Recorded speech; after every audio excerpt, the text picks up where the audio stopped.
జీవితయాత్ర ఎంతో కఠినము, ఘోరాంధకార తుఫానులున్నావి, ఘోరాంధకార తుఫానులున్నావి. అభ్యంతరములు ఎన్నెన్నో ఉండు, అభ్యంతరములు ఎన్నెన్నో ఉండు.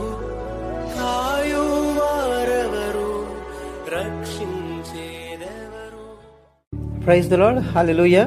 మన ప్రభువును రక్షకుడైన యేసుక్రీస్తు శక్తి కలిగిన నామములో ఈ ఉదయకాల శుభాకాంక్షలు. ఈరోజు దేవుని వాక్యము, నీవు చూచున్న ఈ దేశమంతటిని నీకును నీ సంతానముకును సదాకాలము ఇచ్చేదను. ఆదికాండము 13వ అధ్యాయము 15వ వచనం. ఎస్ఏ కీన్ అనే భక్తుడు ఇలా అంటున్నాడు: నెరవేర్చడానికి ఇష్టం లేని కోరిక దేన్ని పరిశుద్ధాత్మ నీలో కలిగించడు. కాబట్టి నీ విశ్వాసం రెక్కలు విప్పుకొని ఆకాశానికి ఎగిరి నీ కంటికి ఆరినంత మేర ఉన్న భూమిని స్వాధీనం చేసుకోవాలి. విశ్వాసం అనే కంటితో నువ్వు చూసిన ప్రతి దీవెన నీ సొంతం అయినట్టే అని భావించాలి. ఎంత దూరం చూడగలిగితే అంత దూరం చూడు, అదంతా నీదే. క్రైస్తవ జీవితంలో ఏ సుదూర తీరాలను చేరాలనుకుంటున్నావో, క్రీస్తుకు ఎంత శ్రేష్టమైన సేవ చేయాలనుకుంటున్నావో అవన్నీ విశ్వాసంలో సాధ్యమే అవుతాయి. ఆయన తన మహిమ సంపూర్ణతను చూడగలిగేలా నీ ఆత్మ నేత్రాలను తెరిచినప్పుడు నువ్వు చూసేదంతా నీ వారసత్వం అన్న నిశ్చయతను కలిగి ఉండాలి. తన వాక్యంలో ఆయన చేసిన వాగ్దానాలు, ఆయన ప్రేరణ వల్ల నీలో నిదురులేచే ఆకాంక్షలు, యేసుని వెంబడించే వారికి దొరికే అవకాశాలు అన్నీ నీ సొంతమే అవుతాయి. వాటిని స్వాధీనం చేసుకోవాలి. నీ కనుచూపు మేరలోని భూమంతా నీకు ఇవ్వబడుతుంది. మన దేవునికి మనపై ఉన్న కృప మన మనసులో తలెత్తే స్పందనలోనే ప్రత్యక్షపరచబడుతుంది.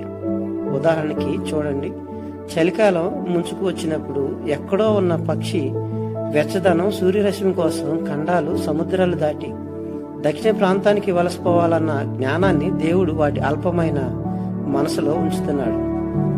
అవి ప్రయాణం ప్రారంభించాక వాటికి ఆశాభంగం కలగడం దేవునికి ఎంతమాత్రం ఇష్టం లేదు. వాటికి ఆ ఆలోచన ఎలా ఇచ్చాడో అలానే వాటి గమ్యంలో మృదువైన పిల్లగాలి, ప్రకాశవంతమైన ఎండను సిద్ధం చేస్తాడు.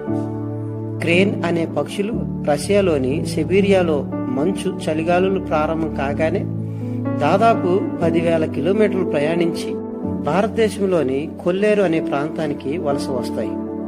ఇక్కడికి రావాలన్న జ్ఞానం ఆ పక్షులకి దేవుడే ఇచ్చాడు. అలానే ఇక్కడ వాటి కోసం ఆహ్లాదకరమైన వాతావరణాన్ని కూడా సిద్ధపరిచాడు. పరలోక సంబంధమైన నిరీక్షణతో మన ఆత్మను వెలిగించిన దేవుడు ఆ ఆశ వైపునికి మనం వేగిరపడే సమయంలో మనల్ని ఎంత మాత్రం కూడా మోసగించడు. వాటిని అనుగ్రహించలేకుండా ఆయన చెయ్యి ఎప్పుడు కూడా కురుచు కాలేదు. కాబట్టి ప్రేమించులారా, ఆయన మీద విశ్వాసం ఉంచి నిరీక్షణతో ముందుకు సాగితే దేవుడు గొప్ప కార్యాలు మన పట్ల మనకు దయచేస్తాడు. అట్టి కృప దేవుడు మనందరికీ దయచేయను గాక. ఆమేన్. తల వంచినట్లయితే ప్రార్థన చేసుకుందాం. మమ్మల్ని మిక్కిలిగా ప్రేమించిన యేసయ్య, మీకు వందనాలు. ఈ ఉదయకాల సమయంలో మిమ్మల్ని ధ్యానించే భాగ్యాన్ని తండ్రి మాకు దయచేశారు. మరొక నూతన దినాన్ని మా జీవితాల్లో ప్రవేశింపజేసి మీ కృప దీవులతో తండ్రి నింపుతున్నందుకే మీకు స్తుతులు స్తోత్రాలు చెల్లిస్తున్నాం.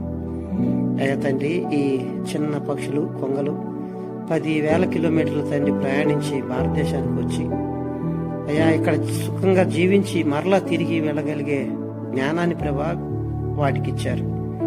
వాటి పట్ల మీ యొక్క కృపను ఎంతో విశలపరిచినటువంటి మీరు మా పట్ల తండ్రి మీ కృపను ఇంకను ప్రభా విస్తృతంగా తండ్రి నాయన మా పట్ల దయచేస్తున్నందుకే మీకు వందనాలు స్తుతులు చెల్లిస్తూ ఉన్నాం.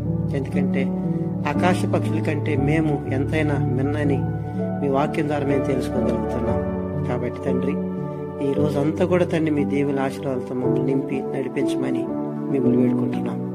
ఎలాంటి అడ్డంకులు, శోధన, బాధలు, అపాయాలు తండ్రి, ప్రమాదాలు రాకుండా ఈ దినమంతా కూడా తండ్రి మీ కాపుదల భద్రతలో కాపాడి ఈ దిన దేవులతో మమ్మల్ని దీవించి ఆదరించమని యేసుక్రీస్తు నామములో అడిగి వేడుకొంచున్నాము తండ్రి. ఆమేన్.